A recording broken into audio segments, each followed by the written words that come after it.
মৰমৰ ছাত্ৰ ছাত্ৰীসকল, তোমালোক যিসকল ছাত্ৰ ছাত্ৰীয়ে সফুৰা অংকুৰণ প্ৰাথমিক বৃত্তি পৰীক্ষা দিম বুলি ভাবিছা, তেওঁলোকৰ কাৰণে গণিতৰ মই এইটো আৰ্হি প্ৰশ্ন হিচাপে এটা ভিডিঅ' প্ৰস্তুত কৰিছোঁ। সফুৰা অংকুৰণ বৃত্তি পৰীক্ষাটো দ্বিতীয় শ্ৰেণী আৰু তৃতীয় শ্ৰেণীৰ ছাত্ৰ ছাত্ৰীসকলে দিব পৰা 2026 চনৰ জানুৱাৰী মাহৰ 18 তাৰিখে এই পৰীক্ষাটো অনুষ্ঠিত হোৱাৰ কথা আছে। এতিয়া এই প্ৰশ্নখিনি চাওঁ। তলৰ কোনযোৰ সংখ্যাৰ সমষ্টি 35 আৰু পাৰ্থক্য 5? এতিয়া সমষ্টি মানে হৈছে যোগফল আৰু পাৰ্থক্য মানে হৈছে বিয়োগফল। এতিয়া আমি যদি চাওঁ সংখ্যাকেইটাৰ, ইয়াত দুটা সংখ্যা আছে, চবৰে যোগফল 35 আৰু পাৰ্থক্য মানে হ'ল বিয়োগফল। আমি এই সংখ্যাটো চাওঁ 20 আৰু 15। আমি যদি যোগ কৰোঁ 20 আৰু 15, 5, 3, এতিয়া সমষ্টি কিমান পালোঁ আমি 35। আকৌ যদি বিয়োগ কৰি চাওঁ 20ৰ পৰা আমি 15 বিয়োগ কৰি চাওঁ, 20 বিয়োগ 15 বিয়োগ কৰিলে কিমান থাকিব? 5। তাৰমানে সমষ্টি কিমান হৈ গ'ল? 35 আৰু পাৰ্থক্য কিমান হৈ গ'ল? 5। গতিকে শুদ্ধটো হ'ব অপশ্যন চি। তাৰপিছত সুধিছে আমাক 3টা অংকযুক্ত মুঠ কিমানটা সংখ্যা আছে? 3টা অংকযুক্ত মুঠ সংখ্যা, ইয়াৰ অপশ্যন দিয়া আছে 90টা, 999টা, 900টা, 9টা। যে আমাক যদি কয় এটা অংকযুক্ত আমি কিমানটা সংখ্যা আছে, তাৰমানে 1ৰ পৰা 9লৈকে কিমানটা সংখ্যা? 9টা। আকৌ যদি আমাক কয় দুটা অংকযুক্ত মুঠ কিমানটা সংখ্যা, দুটা অংকযুক্ত মুঠ 90টা সংখ্যা আছে। আৰু 3টা অংকযুক্ত কিমানটা সংখ্যা হ'ব? 900টা হ'ব।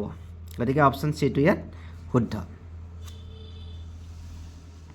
তাৰপিছত দিছে আমাক আধা মিটাৰত কিমান চেণ্টিমিটাৰ? আমি জানো যে 1 মিটাৰ সমান 100 চেণ্টিমিটাৰ। 1 মিটাৰৰ আধা, যদি আমি আধা বুলি কওঁ 100ৰ আধা কিমান হ'ব? 50 হ'ব। গতিকে আধা মিটাৰত কিমান চেণ্টিমিটাৰ? 50 চেণ্টিমিটাৰ।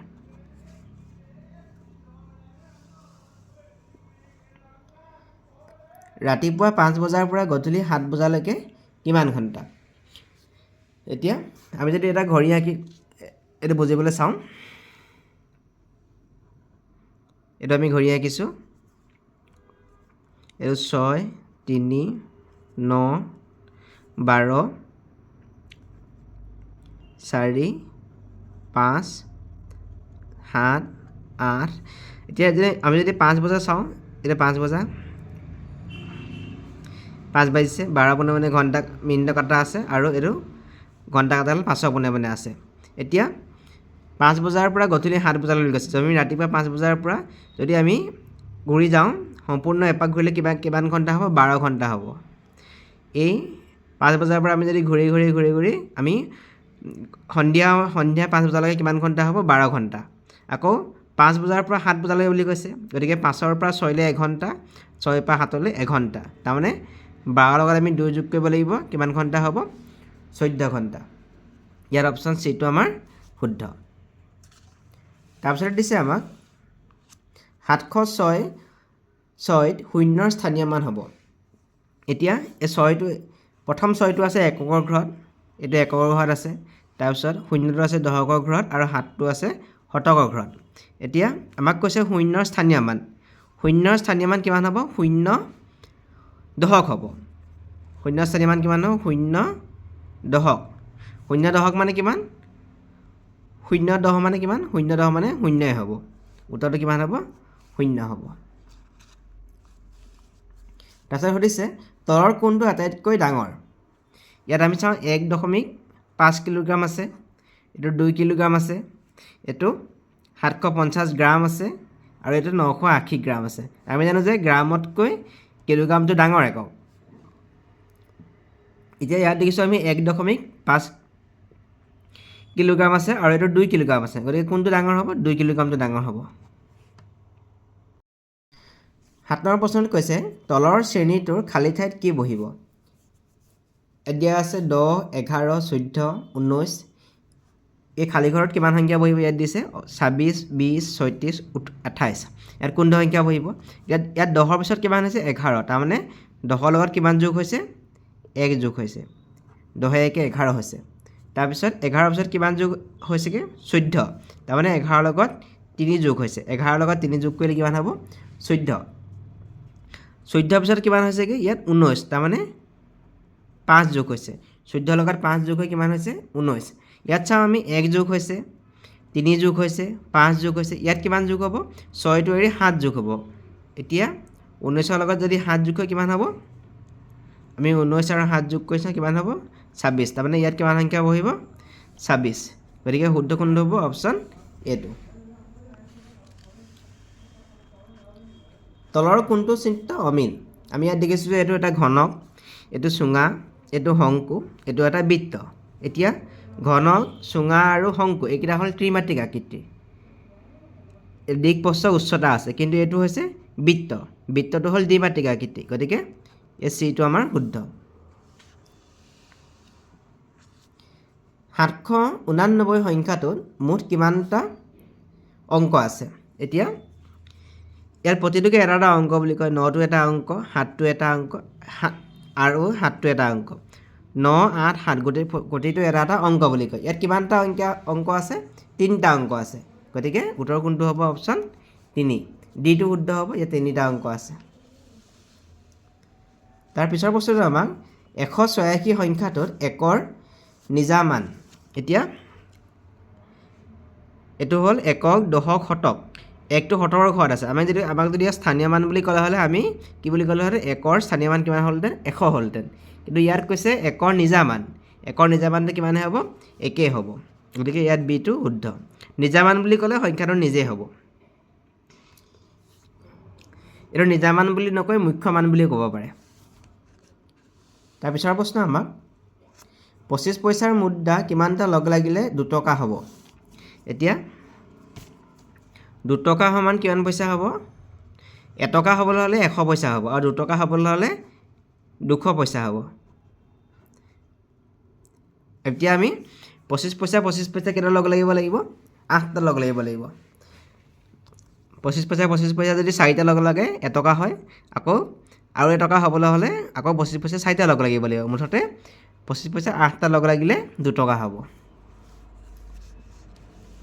তাৰ পিছৰ প্ৰশ্ন 7 টকা 79 পইচাত প্ৰকাশ কৰিলে হ'ব 7 টকা 79 পইচাত প্ৰকাশ কৰিবলৈ কৈছে এতিয়া 1 টকা মানে হ'ব 1 টকা মানে হ'ল 100 পইচা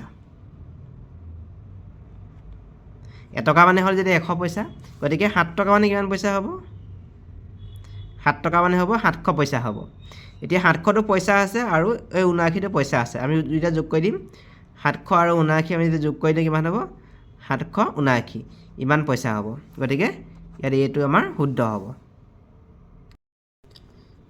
10ৰ পিছত এইটো খালী বাকচ এটা দিছে 3 সমান চিন দিছে 20 এইটো খালী বাকচ 20 এইটো খালী বাকচ 10 খালী বাকচত কি চিন বহিব সুধিছে এতিয়া কি চিন বহিলে দুইফালে সমান হ'ব ইয়াত দিছে বিয়োগ যোগ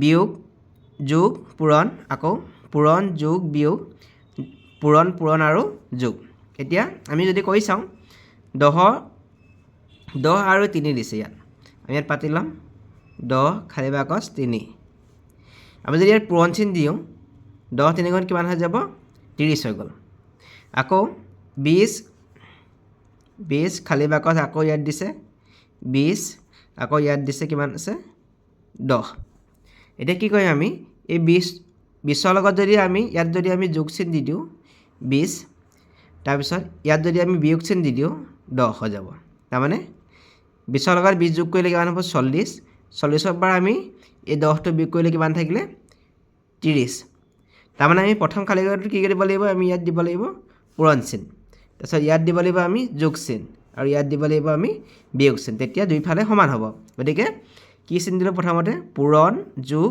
বিয়োগ তেনেকৈ যাব গতিকে শুদ্ধ কোনটো হ'ব এইটো পূৰণ যোগ আৰু বিয়োগ ইয়াত চিটো আমাৰ শুদ্ধ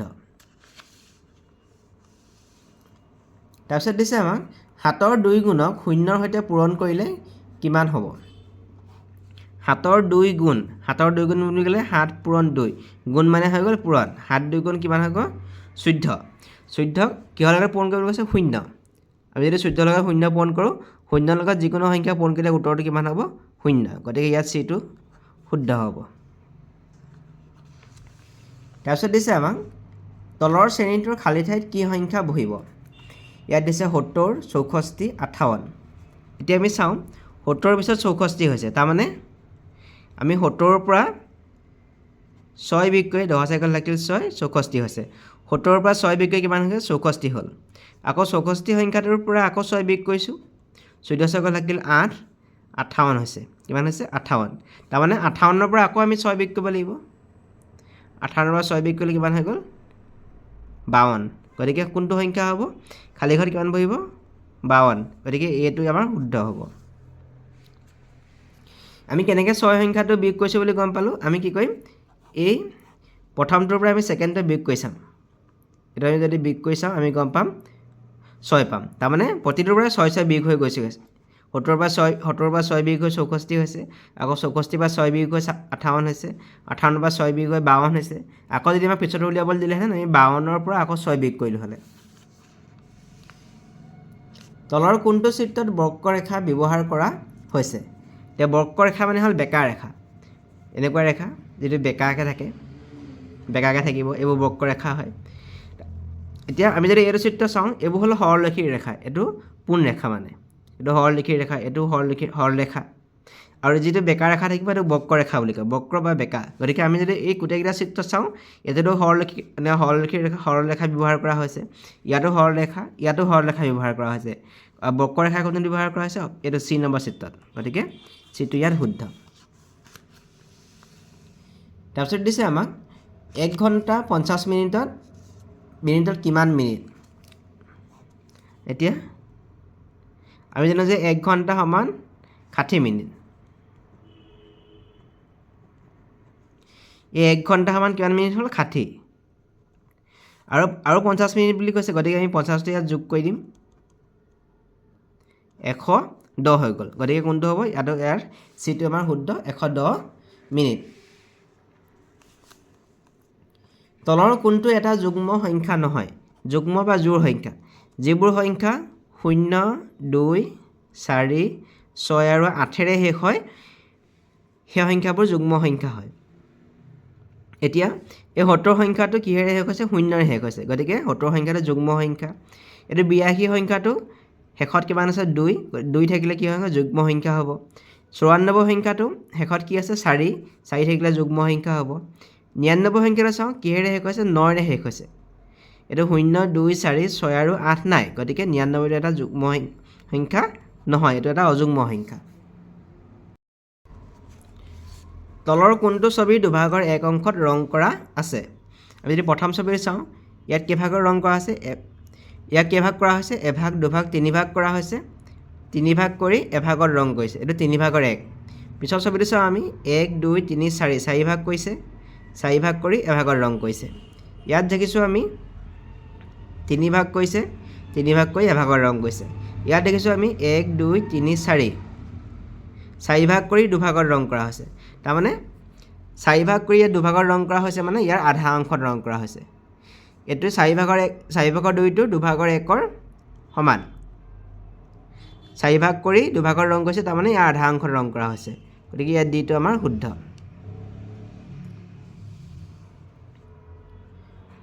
মণিহলাত থকা মণিকেইটা তিনিডাল মণিহলাৰ সমানে ভৰালে সংখ্যাটো হ'ব ইয়াত একক দশক শতক আছে ইয়াত কেইটা মণি আছে আমি চাওঁ 1 2 3 4 5 ইয়াত আছে 5টা ইয়াত কেইটা আছে 3টা আৰু ইয়াত কেইটা আছে 1 2 3 4টা আছে এতিয়া মুঠ মণি কিমান আছে 4 যোগ 3 যোগ 5 4 3 7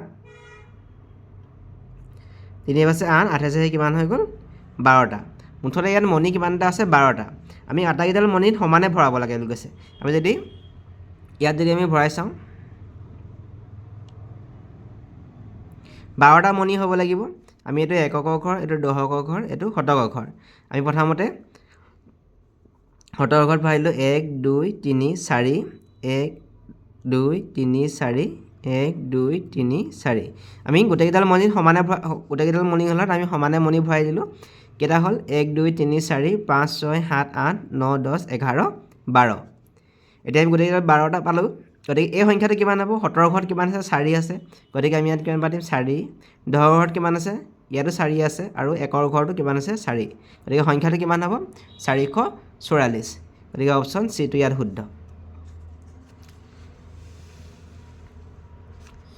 3 কিলোগ্ৰাম হ'বলৈ 500 গ্ৰামৰ মুঠ কিমানটা ডগা লাগিব অপশ্যন দিয়া আছে 6টা 4টা 8টা 7টা এতিয়া 1 কিলোগ্ৰাম যদি হ'ব 500 গ্ৰাম দুটা যদি লগ লাগে দুটা 500 গ্ৰাম লগ লাগিলে কিমান হ'ব 1000 গ্ৰাম 1000 গ্ৰাম মানে হৈ গ'ল 1 কিলোগ্ৰাম তাৰমানে 1 কিলোগ্ৰাম হ'বলৈ 500 গ্ৰাম কেইটা লাগিলে দুটা আকৌ 2 কিলোগ্ৰাম হ'বলৈ কেইটা লাগিব তেতিয়াহ'লে এইটো 500 লাগিব এইটো আকৌ 1 কিলোগ্ৰাম হ'ব আকৌ 500 লাগিব এইটো 1 কিলোগ্ৰাম হৈ যাব তাৰমানে এইটো 1 কিলোগ্ৰাম 1 কিলোগ্ৰাম 1 কিলোগ্ৰাম 3 কিলোগ্ৰাম হ'লে 500 গ্ৰাম কেইটা লাগিলে 1 2 3 4 5 6টা লাগিলে গতিকে কোনটো শুদ্ধ হ'ব অপশ্যন এটো শুদ্ধ হ'ব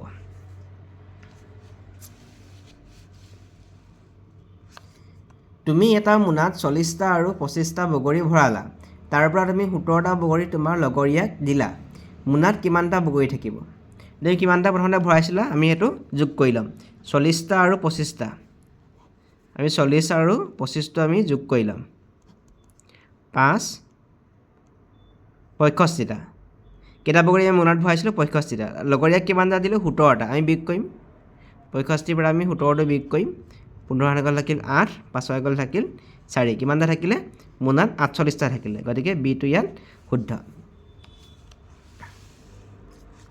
এখৰ ৰিক্সাৰ চকা 3টা হ'লে 12খন ৰিক্সাৰ চকা কিমানটা হ'ব এই পূৰণ কৰিম 12 পূৰণ 3 3 লগত প্ৰথমতে 2 টো পূৰণ কৰিম 3 2 গুণ 6 1 লগত 3 পূৰণ কৰিম 1 3 গুণ 3 36টা গতিকে বিটো ইয়াত শুদ্ধ দুটা অংকযুক্ত আটাইতকৈ সৰু অযুগ্ম সংখ্যাটো হ'ল এতিয়া অযুগ্ম সংখ্যা বুলি ক'লে যিবোৰ সংখ্যা 1 3 5 7 আৰু 9 ৰে শেষ হয় বা যিবোৰ সংখ্যাৰ এককৰ ঘৰটোত 1 3 5 7 আৰু 9 থাকে সেই সংখ্যাবোৰক অযুগ্ম সংখ্যা বোলা হয় এতিয়া আমি যদি সংখ্যাটো চাওঁ 2 2 7 27 এই 27 সংখ্যাটোৰ কিহেৰে শেষ হৈছে 7ৰে শেষ হ'লে এইটো অযুগ্ম সংখ্যা হয় তাৰপিছত আৰু এটা সংখ্যা চাওঁ 9 10 5 95 ইয়াৰ কিহেৰে শেষ হৈছে এইটো 5ৰে শেষ হৈছে গতিকে এই সংখ্যাটো অযুগ্ম সংখ্যা হ'ব দুটা অংকযুক্ত আটাইতকৈ সৰু আমি জানো যে দুটা অংকযুক্ত সৰু সংখ্যাটো কি হ'ব 10 দুটা সংখ্যাযুক্ত আটাইতকৈ সৰু সংখ্যাটো হ'ল 10 কিন্তু 10টোৰ এককৰ ঘৰত কি আছে 0 বা 10টো 0 সংখ্যাটোৰে শেষ হৈছে যদি এককৰ ঘৰটো 0 থাকে সংখ্যাটো যুগ্ম সংখ্যা হয় গতিকে দুটা অংকযুক্ত আটাইতকৈ সৰু সংখ্যা সৰু অযুগ্ম সংখ্যা 10টো নহয় তাৰ পিছৰ সংখ্যাটো চাওঁ আমি 11 সংখ্যাটো একৰ ঘৰত কিমান আছে 1 আছে যদি 1ৰে শেষ হয় সংখ্যাটো গতিকে এইটো এটা অযুগ্ম সংখ্যা হ'ব গতিকে দুটা অংকযুক্ত আটাইতকৈ সৰু অযুগ্ম সংখ্যাটো হ'ব 11 আৰু দুটা অংকযুক্ত আটাইতকৈ ডাঙৰ অযুগ্ম সংখ্যাটো কিমান হ'ব 9 10 9 99 হ'ব আমাক যদি ডাঙৰটো কয় তেতিয়া আমি লিখিম 99